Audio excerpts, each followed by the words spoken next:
பரிசுத்த ஆவியினாலும் வல்லமையினாலும் அபிஷேகம் பண்ணினார். தேவன் அவரோடே கூடவே இருந்தபடியினால் அவர் நன்மை செய்கிறவராயும் பிசாசின் வல்லமையில் அகப்பட்ட யாவரையும் குணமாக்குகிறவராகவும் சுற்றி தெரிந்தார். அல்லேலூயா. இந்த வார்த்தையை கொஞ்சம் நம்மளாம் ஊழியக்காரர்களாக இருக்கிறதுனால இயேசுதான் நம்முடைய ரோல் மாடல். இயேசுவை கண்ணாக வைத்து தான் நம்ம ஓடணும். அநேக வகையான ஊழியர்கள் இருக்கிறது. ஊழியர்கள் ஒவ்வொருவரும் ஒவ்வொரு வகையான உபத்திரவங்களை அனுபவிக்க கட்டாயம் இருக்கிறது. நம்முடைய மூத்த போதகரும் தலைவரும் ஆயனும் எஜமானனும் ஆண்டவருமாகிய கிறிஸ்துவே இந்த உலகத்தில் உபத்திரவங்களை சகித்தபடியினாலே அவருடைய பணி செய்கிற எல்லாருக்கும் உபத்திரம் உண்டு. எதற்காகலாம் சொல்லியிருக்கிறார், உலகத்தில் உங்களுக்கு உபத்திரமும் உண்டு. ஆனால் இந்த உபத்திரவங்கள்ட்ட நிலையா நிற்காது.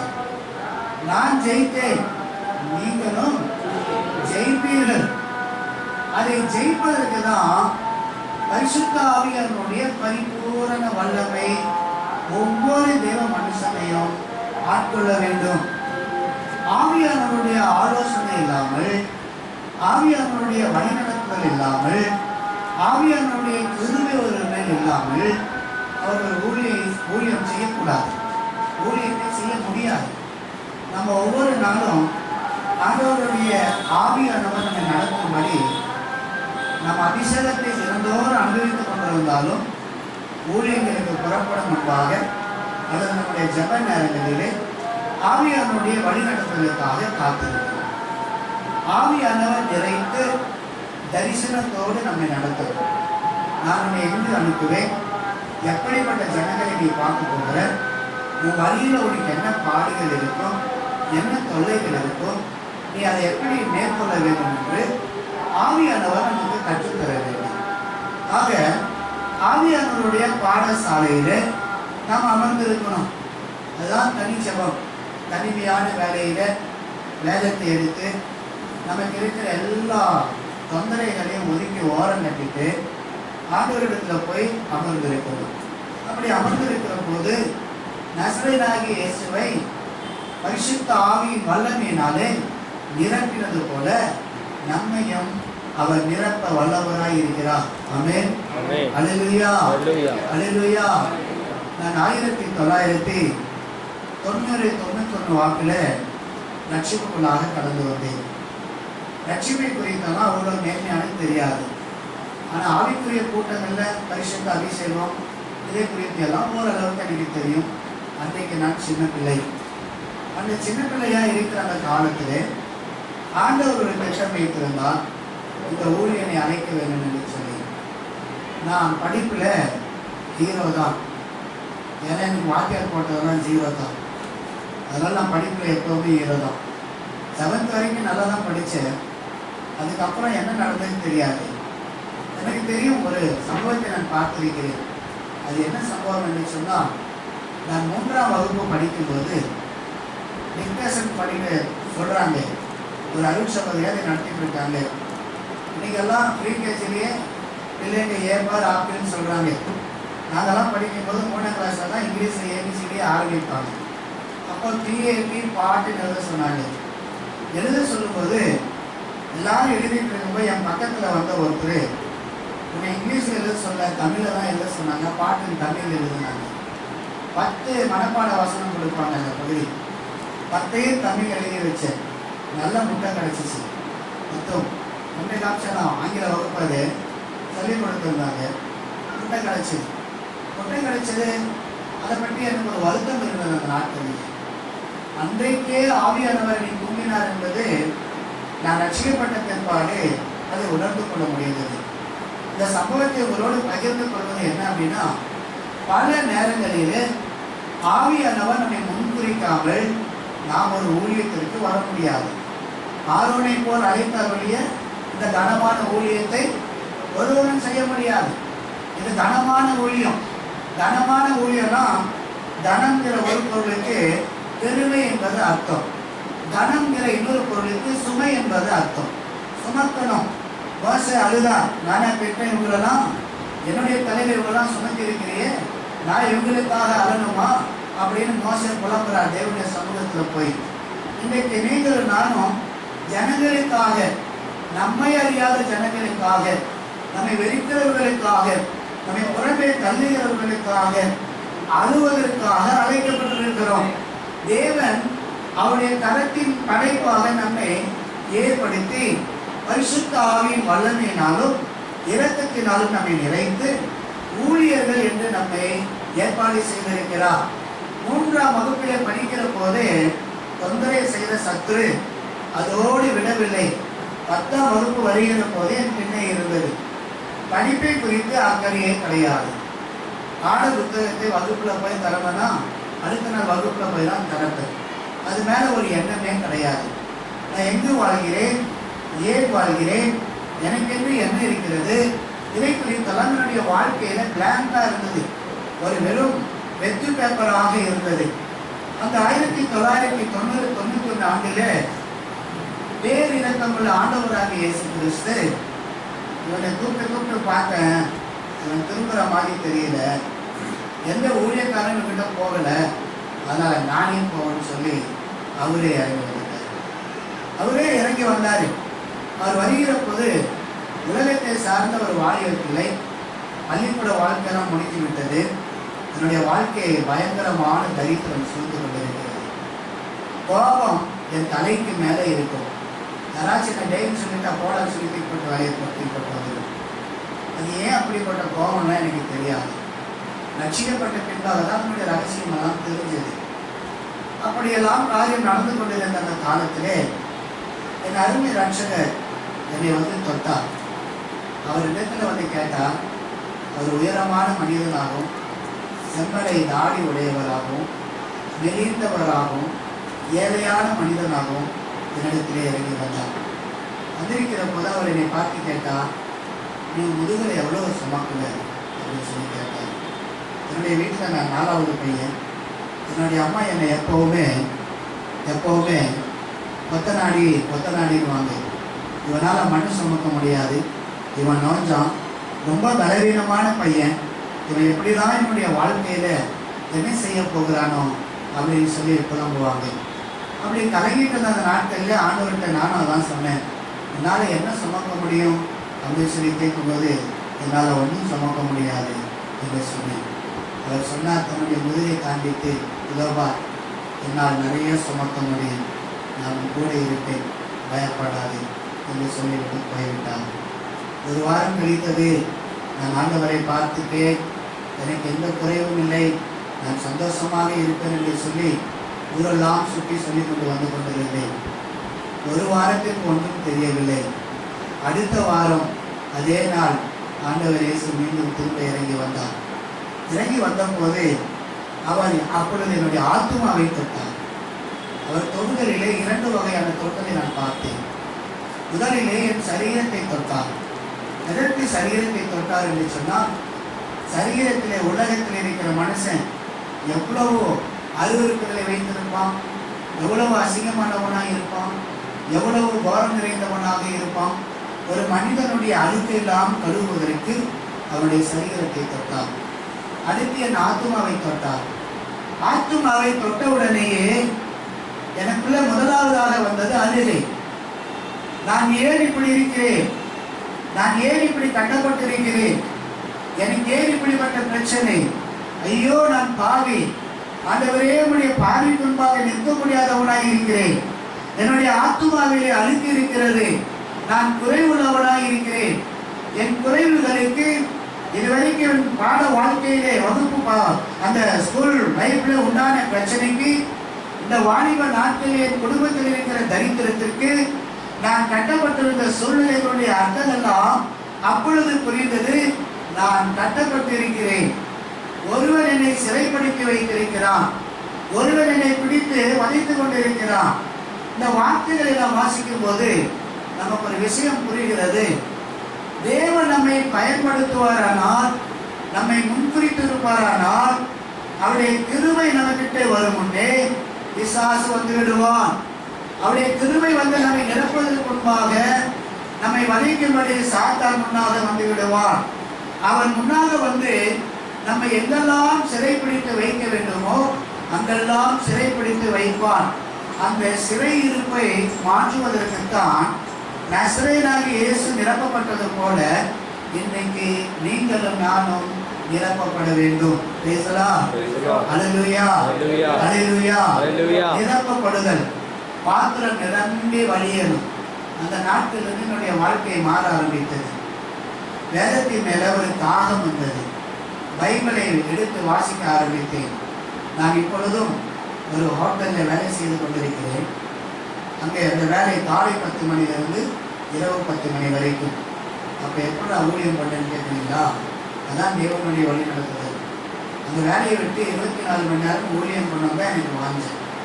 நான் தொடப்பட்ட போது உலகத்தில் மனுஷன் முன்னாடியெல்லாம் இருக்கக்கூடாது, எங்கேயாச்சும் போய் ஒரு புகையில உட்காந்துக்கிட்டு ஆண்டவரை மாத்திரமே சேவிக்கணும், அவருக்காக மாத்திரமே நம்மை அர்ப்பணிக்கணும் என்று சொல்லி என் இருதயத்தில் அப்படிப்பட்ட ஒரு ஏக்கம் இருந்தது. 3.5 ஆண்டுகள் கழிந்தது. 3.5 ஆண்டுகள் கழிந்த போது அது வரைக்கும் அந்த 3.5 ஆண்டுகள் என்ன செய்வேன் என்று சொன்னால், வேதத்தை வாசிப்பதும், இல்லத்திலே தனியாக அமர்ந்து கொள்வதும், வாசித்த பகுதியை பாடுவதும், பாடல்கள் எழுதுவதும், ஜெபிப்பதுமே என்னுடைய வேலையாக இருந்தது. 3.5 ஆண்டுகள் கழிந்தது. 3.5 ஆண்டுகள் கழிந்த உடனே என்னுடைய அம்மா சொன்னாங்க, உன்னை ஆண்டவர் தொட்டு தூக்குனது உனக்கு மட்டும் வச்சுக்கிறது இல்லை, ஊருக்கு போய் ஊழியம் பண்ணணும், ஊழியெல்லாம் உனக்கு என்னன்னு தெரியுமா போய் செய்யன்னு சொன்னாங்க. நான் சொன்னேன், வீடு வீடாக போயிட்டு ஜனங்கள்லாம் பார்த்துக்கிட்டே சதுவா, சரி நான் வீட்டுக்கெல்லாம் போக மாட்டேன், எனக்கு அதெல்லாம் பிடிக்காது அப்படின்னு சொன்னேன்.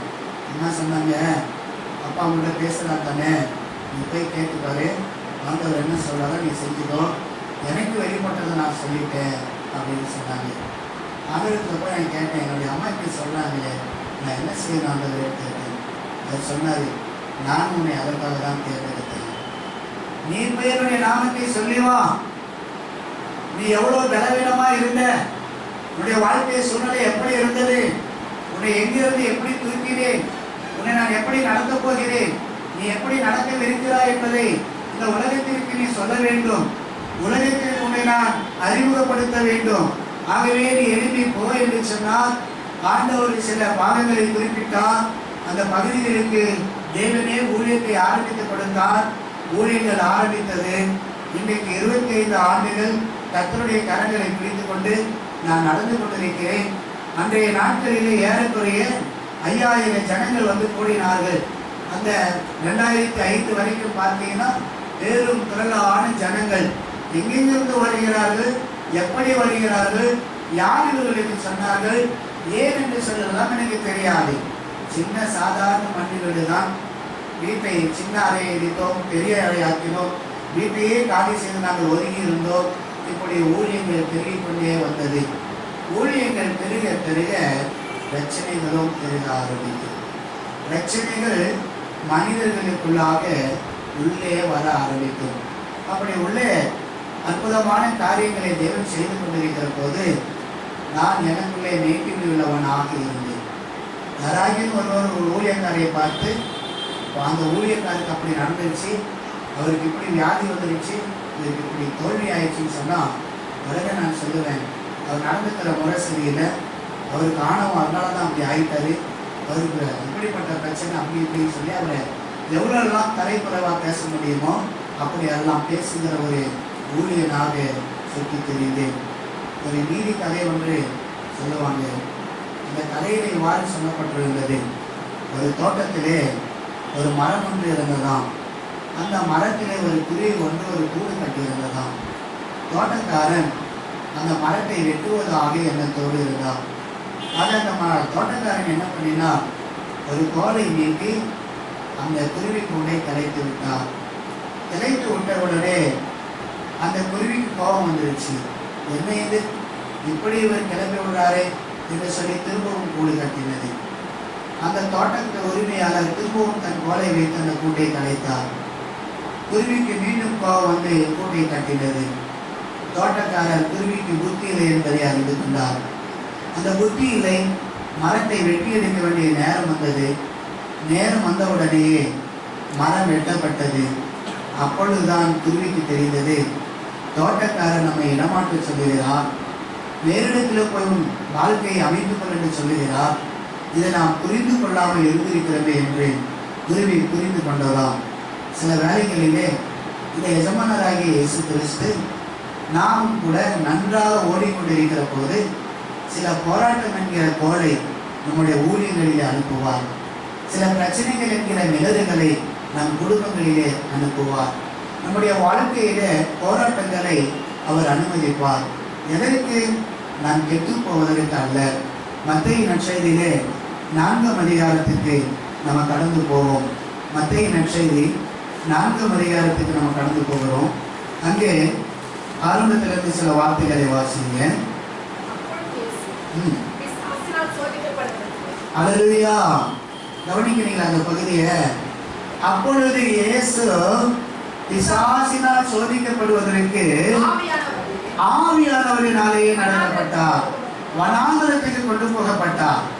இந்த வார்த்தையை வந்து நம்முடைய இருதயத்தில் சிந்தித்து பார்க்கலாம். நாமெல்லாம் பல இடங்களிலே பலருக்கு பல வகையாக போதித்திருக்கிறோம். நமக்கும் கூட அப்பப்போ போதனை தேவைப்படுகிறது. நாமும் பலருடைய பிரசங்கங்களை உட்கார்ந்து கேட்கணும், பல ஊழியர்களுடைய செய்திகளை கேட்கணும், பல விசேஷங்கள் எழுதின புத்தகங்களை வாங்கி வாசிக்கணும், தியானிக்கணும். அப்பதான் அன்றைக்கு இருக்கிற பிரச்சனைகளை நம்ம சரி கட்ட முடியும், ஜெயிக்க முடியும். இயேசு பரிசுத்த ஆவியிலே நிரம்பினார். பரிசுத்த ஆவியிலே நிரம்பினை தான் பார்க்கிறோம்.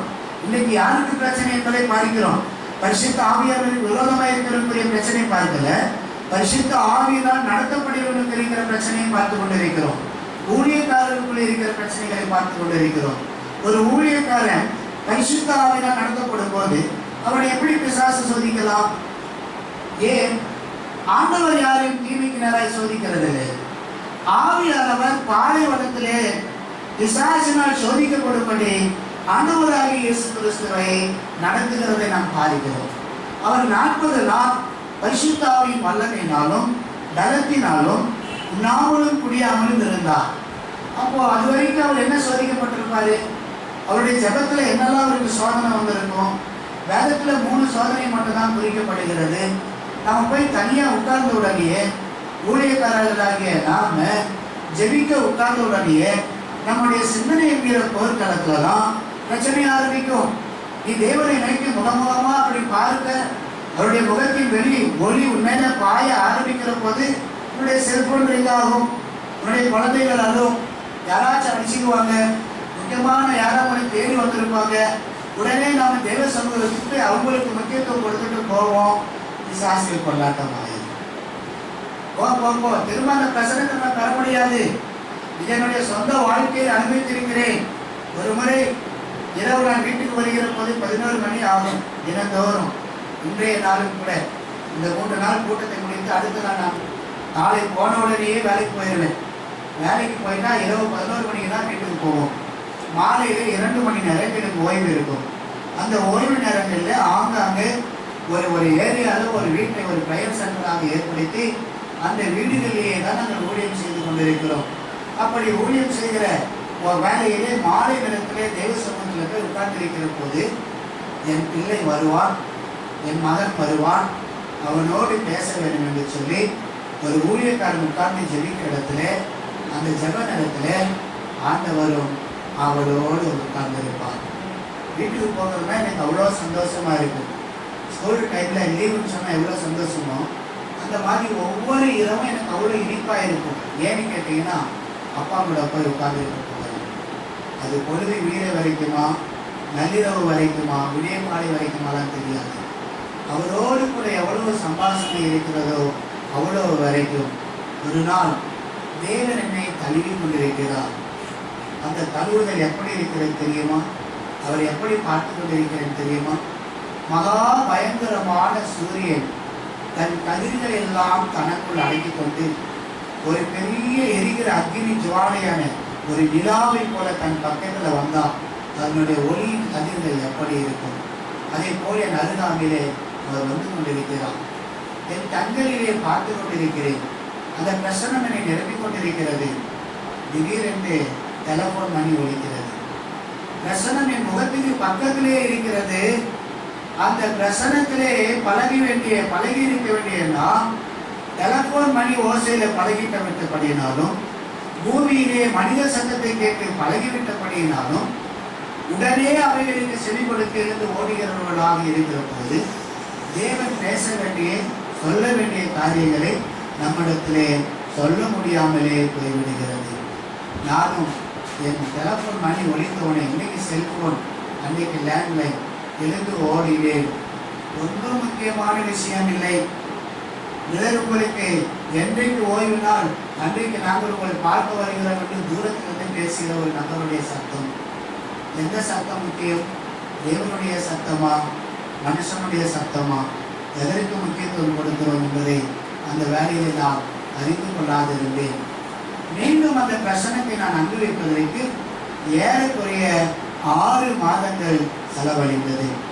இதுதான் அந்த 40 நாட்களும் ஆண்டவராகிய இயேசு கிறிஸ்து மாம்சத்திலே உலகத்திலே வந்திருந்த போது, அந்த பாலைவனத்திலே அவர் தனிமையாக ஜெபித்துக் கொண்டிருந்த போது, சத்துரு அவருடைய நினைவலைகளிலே எண்ணங்களை பாய்ச்சி அவருடைய ஜபத்தை தடைப்படுத்தும்படியாக அவன் ஏதாயிரம் காரியங்களை அங்கே செய்திருக்க வேண்டும்.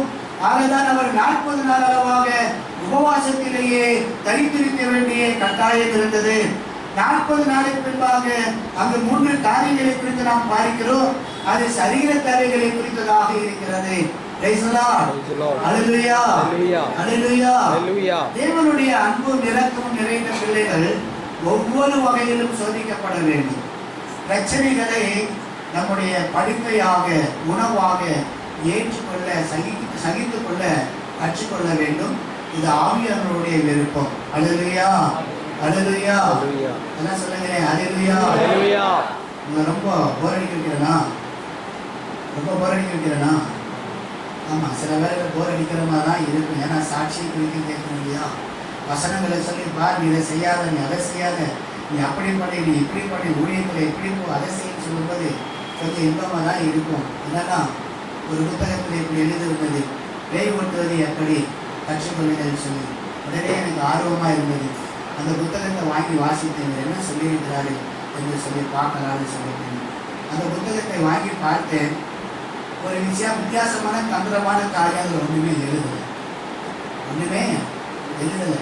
ஏன்னா ஈஸியாக ஏதாச்சும் பிசாசப்போ அப்படின்னு சொல்கிறோமா, ஏதாச்சும் காரியங்கள் நம்ம கற்றுருந்தா நாம கூட அந்த பிரத்யேகமான அந்த காரியத்தை பயன்படுத்திருக்கோம். அப்படியெல்லாம் ஒன்றும் இல்லை. அதனுடைய தலைப்பை என்ன பண்ணுது, நீ ஆண்டவருக்கு கீழ்ப்படிந்து இல்லையா, பிசாசு உன்னை பார்த்து பயந்து ஓடுவான். கீழ்ப்படிதல் என்கிறதுல நீ உயர்ந்து நிற்கணுன்றது தான் எழுதப்பட்டிருந்தது. இன்றைக்கு ஆண்டவராகிய இயேசு கிறிஸ்து பரிபூர்ண வல்லமையினாலும் ஆவியினால் நிரப்பப்பட்டதற்கு இந்த கீழ்ப்படிதல் என்பதை குறித்து தான் நமக்கு கற்றுக் கொடுக்கப்படுகிறது. அந்த கீழ்ப்படிதலே தான் நம்ம ஊழியத்திற்குள்ளாக கடந்து போக வேண்டும். இந்த ஊழிய அனுபவங்களை நாம் வெளியில் வருகிற போது, ஊழியர்களுக்குள்ளாக கடந்து போகும்போது, நம்ம வெளியில் பார்க்கும்போது ஊழியர்கள் என்று உடனே நம்ம ஏற்றுக்கொள்ள மாட்டாங்க. ஊழியக்காரர்கள்லாம் இன்னைக்கு வெளியில் போய் பார்க்க ஊழியக்காரர்கள் பேசுவாங்க. என்ன காணிக்கைன்னு கேட்டு வருவாங்க, அவங்க தானே. அலறியான்னு கற்றுவாங்க, அவங்க தானே. சும்மா சுவிசேஷத்தை எடுத்துக்கிட்டு அதிக பேசுவாங்க. இப்படிப்பட்டவங்க தானேன்னு சொல்லிட்டு ஊழியக்காரர்களை குறித்து ஒரு அவமான பெயர்கள் தேசத்தில் இருக்கிறதை நாம் பார்க்க முடிகிறது. கேட்குறோமா இல்லையா? ஒரு அவப்பெயர் இருக்கிறது. இந்த அவப்பெயரை சுமந்துக்கிட்டு நாம் ஊழியக்காரர்களாக வெளியில் போய் ஒரு இடத்துல ராஜ்யத்தின் சுவிசேஷத்தை அறிவிக்க முடியுதுன்னா அங்கே பரிசுத்தாவியனுடைய பலையெல்லாம் நம்மளால முடியாது இல்லையா? பரிசுத்தாவியனுடைய வழிநடத்தல் வேணும் இல்லையா? இப்போ நீங்கள் நம்ம தெரிஞ்சு வந்துட்டோம், ஒரு சபையில் இருக்கிறோம். ஒரு சபையில் இருக்கும்போது எந்த தொந்தரையும் எந்த போராட்டம் இல்லாமல் போக முடியும். ஏன்னா சபையினுடைய வழிநடத்தல் பின்பாக இருக்கும். அதுவே நீங்கள் எந்த சபையினுடைய ஒரு வழிநடத்தல் இல்லாமல் நீங்கள் ஒரு இண்டிபெண்ட்டாக ஒரு ஊழியம் ஆரம்பிக்கணும்னு சொல்லி பாருங்க, அந்த ஊழியம் வளர்ந்து ஒரு குறிப்பிட்ட ஒரு வளர்ச்சிக்குள்ளாக வருவதற்கு முன்பாக அநேக பாடிகளுக்குள்ளாக நம்ம கடந்து போக வேண்டிய கட்டாயம் நிச்சயம் இருக்கும். அல்லேலூயா, அல்லேலூயா. அதனுடைய கருத்தை இந்த ஊழியத்தில் குறித்து பேசுவது என்னன்னா, ஊழியத்தை விளையாட்டாக வைத்துக் கொள்ளக்கூடாது. ஊழியத்தை அர்த்தமில்லாமல் செய்யக்கூடாது. ஊழியத்தை தேவன் விரும்புகிறபடி செய்ய வேண்டும். தேவனுடைய இரக்கத்திற்கு நம்மை ஒப்பு கொடுத்து அதன் பிரகாரம் நாம் வாழும்போது தான் தேவனுடைய பரிசுத்த கரம் நம்மோடு இருக்கும் என்பதை நான் அனுபவித்ததை, நான் இன்றைக்கு செய்து கொண்டிருக்கின்ற ஊழியத்தினுடைய அர்த்தங்களை நீங்கள் புரிந்திருப்பீர்கள். ஆயிரம் தேவன் இன்றைக்கு உங்களுக்கு அதை கேட்க ஒரு வாய்ப்பை கொடுத்திருக்கின்றார். அடுத்த பிரச்சனைக்கு அவன் காத்திருப்பான், அடுத்த இலக்கு அவன் காத்திருப்பான். அடுத்த இலக்கு உனக்கு எங்க வைக்கணும்னு அவனுக்கு தெரியும். காரணம், உன் வழிகளை அறிந்திருக்கிறான், உன் பாதைகளை அறிந்திருக்கிறான், உன் செயலை அறிந்திருக்கிறான், உன் குடும்பங்களில் அவன் உலாவி வருகிறான். அவனுக்கு எங்க வைத்து கண்ணி வைக்க வேண்டும் என்று காத்து கொண்டிருப்பான். ஆகதான் ஊழியக்காரர்கள் எடுத்து வைக்கிற ஒவ்வொரு அடியையும் இயேசு கிறிஸ்துவின் நாமத்திலே கவனத்தோடும் நிதானத்தோடும் எடுத்து வைக்க வேண்டும். அந்த நிதானம் தவறுமே ஆனால் கண்டிப்பாக நாம் சரிக்கு கீழே விடுவோம். அல்லேலூயா, அல்லேலூயா. நம்ம கிட்டே இருக்கிற சகோதரிகளை பிரிச்சு எடுத்துட்டு போயிடுவோம். அவங்களை நமக்கு விரோதமாகவே பேச வைப்பான். அவங்க ஊழியர் சரியில்லை, எங்க ஊழியர் தான் சரியில்லை வாங்கன்னு சொல்லுவான். இன்னைக்கு சபைகள் இருக்கிற பிரிவினைகளுக்கெல்லாம் காரணம் அதுவாக தான் இருக்கு. சபைகளில் ஒரு ஐக்கியம் வராமல் இருக்கிறதுக்கு காரணம் அதுவாக தான் இருக்கு. என்ன அப்படின்னா, உண்மையும் ஊட்டமும் ஜனங்களுக்குள்ளே கெடுத்து போடுவதற்கு பிசாசு யாரை விழுகலாமோ என்று வகை தேடி தேடுகிறான் என்று பேதுரு 5:8 எழுதியிருக்கிறது போல அவன் இன்றைக்கு வகை தேடுகிறான். ஆக தேவனுடைய அன்பு ஊழியர்களே, உங்களுக்கு பின்பாக ஒரு பதிவிடை இருக்கிறது. சாத்தான் உங்களுக்கு விரோதமாக யுத்தம் பண்ணி கொண்டிருக்கிறான்.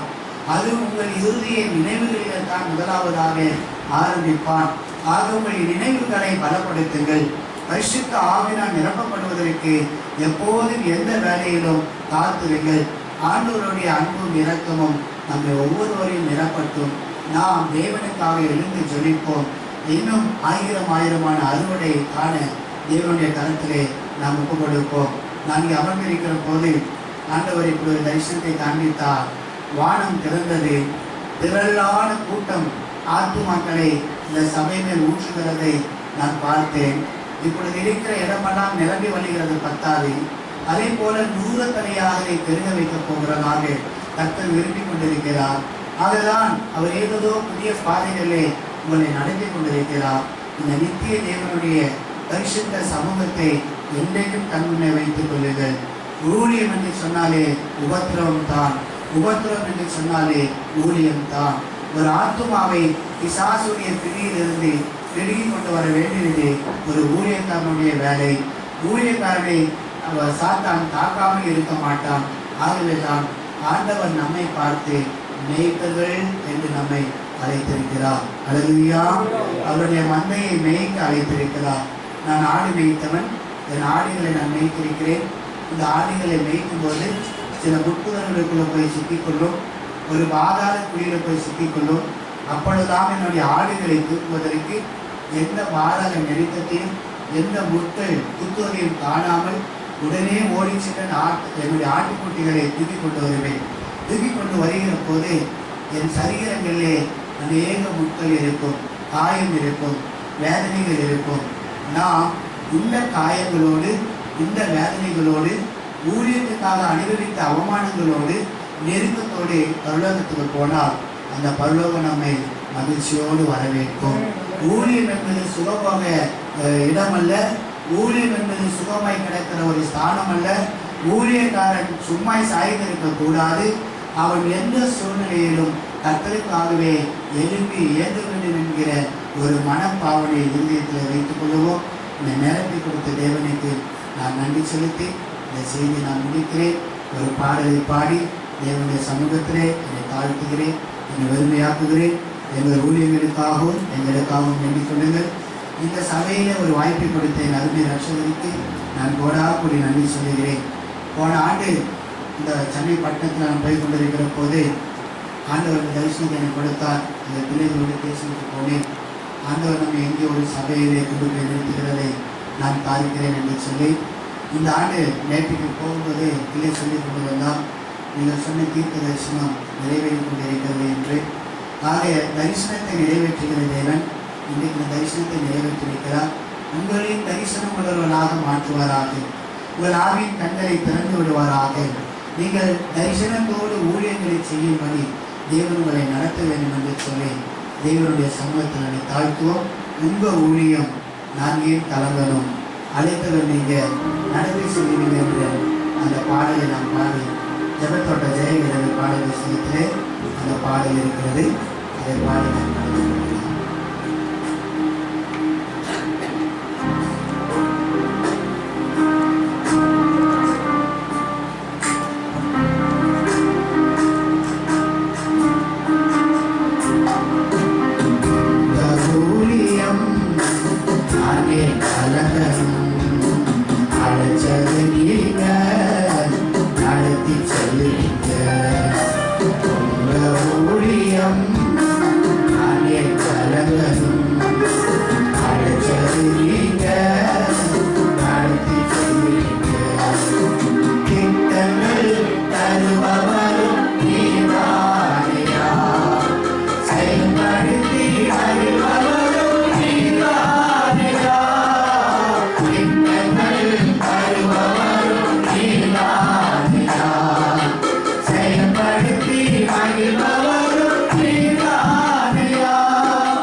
Take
ஆண்டவருடைய அன்புக்கு நம்மை தாழ்த்துவோம்.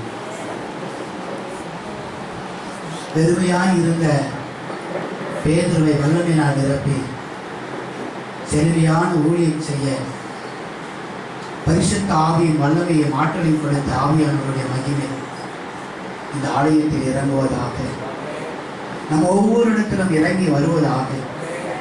கர்த்தர் நம் பரிசுத்த எல்லைகளை பெரிதுபடுத்துவாராக. பரிசுத்த வான்களை சுற்றி வெளி அடைப்பதாக. சத்ரு நுழைகிற வாயில்களை அடைப்பதாக. அவருடைய தந்திரங்களை புரிந்து கொள்ளும் சாய்க்கத்தை ஒவ்வொரு ஊழியனுக்கும் கொடுப்பாராக. பிசாசின் காலங்களை அறிந்து கொள்ளும் ஆற்றலை கொடுப்பாராக. ஆண்டவரே கண்களை திறந்து விடும். ஆண்டவரே செவிகளை திறந்து விடும். ஒவ்வொரு ஊழியக்காரனுடைய பலவீனங்களை எடுத்து மாற்றும். ஆண்டவரே ஊழியக்காரனுடைய சோம்பேறித்தனங்களை எடுத்து மாற்றும்.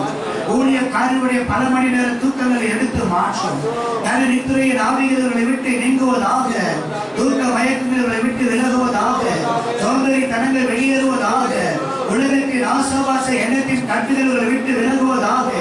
ஆத்தும ஆதாயமே இருதயத்தில் தலைத்துக்கு நிற்பதாக. ஆத்தும ஆதாய எண்ணமே உயர்ந்து நிற்பதாக. ராஜாதி ராஜா இயேசு கிறிஸ்துவின் மகிமை இவ்விடத்தில் வெளியரங்கம் ஆவதற்காய் ஸ்தோத்திரம். மகிமை வல்லமை இறங்கி வருவதற்காய் ஸ்தோத்திரம். கிருபை இடத்தில் ஊற்றப்படுவதற்காய் ஸ்தோத்திரம். நன்றி தகப்பனே, நன்றி பரிசுத்த ஆவியானவரே. உம்முடைய ஒரே பிறந்த குமாரனை பூரண வல்லமையினால் நிரப்பி செல்லுகிற இடமெல்லாம் நன்மை செய்கிறவர்களை சுற்றி பெரிய வைத்தீரே.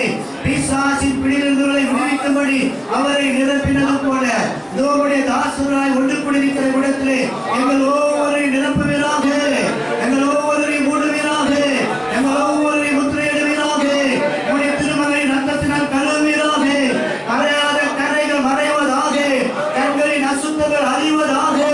எந்தெந்த உறுப்புகளிலே பிசாசு மறைந்திருக்கிறானோ, எந்த அவைகளிலே கீழ்த்தரமான எண்ணங்களை கொண்டு வருகிறானோ, எந்த இடத்திலே பிசாசு பதிவுகளை வைத்திருக்கிறானோ அங்கிருந்தெல்லாம் வெளியேறுவனாக. ஊழியர் குடும்பங்களை விட்டு வெளியேறுவனாக. ஊழியர்களை விட்டு வெளியேறுவனாக. சபையை விட்டு விலகுவனாக. பரிசுத்த அக்கினி அக்கினி அக்கினி தேவ அக்கினி இறங்குவதாக. பரிசுத்த அக்கினி இறங்குவதாக. தகப்பனீர் பொறுப்படுத்திக் கொள்ளும். தகப்பனீர் ஆளுகை செய்யும். தகப்பனீர் ஆசீர்வதியும். உடைய நல்ல ஆவியானவர் தாமே இவ்விடத்தில் இறங்கி வருவராக. அசைவாடுவராக. ஒவ்வொரு இருதயத்தையும் பயன்படுத்துவராக. பயன்படுத்துவராக. எல்லா சோதனைகளையும் தடைகளையும் மிதிக்கவும் தாண்டவும் தேவன் பலன் கொடுப்பாராக. நன்மையும் திருமையும் பிள்ளைகளை பின்தொடர செய்வாராக. நன்றி தகப்பனே, நன்றி தகப்பனே. உடைய சிறந்த கிருபைகளுக்காக ஸ்தோத்திரம். சத்துருவை ஜெயிக்கிற ஜெயத்தை எங்களுக்கு நீ வைப்பதற்காக ஸ்தோத்திரம். உமக்காய் எழுந்து சொல்லிக்க, மதில்களை இடிக்க, சேனைகள் பாய்ந்திட உம்முடைய பரிசுத்த கிருபைகளை வைப்பதற்காக நன்றி செலுத்துகிறோம் அப்பா. நன்றி செலுத்துகிறோம். தொடர்ந்து பொறுப்படுத்திக் கொள்ளும். ஆசீர்வதியும். ஒன்றுமில்லாதவரை குப்பிருந்து தூக்கி எடுத்து நோவுடைய கம்பீர மகிமைக்கு பாத்திரமாக ஏற்படுத்தினதற்காக நன்றி செலுத்துகிறோம். என்றைக்கும் ரட்சிப்பின் பாத்திரத்தை கையில் எடுத்து உமையே துதித்து உலகத்தில் உலாவர தேவன் உதவி செய்வீராக. ஆசீர்வதியும். காத்துக்கொள்ளும். துதியும் கனமும் மகியும் இயேசு கிறிஸ்துவின் நாமத்தின் வழியால் உங்கள் ஒருவருக்கே கொடுக்கிறோம். இயேசுவின் நாமத்திலே எங்களை தாழ்த்துகிறோம், தாழ்த்துகிறோம், வெறுமையாக்குகிறோம். எங்கள் ஜீவனுள்ள நல்ல பிதாவே, ஆமென்.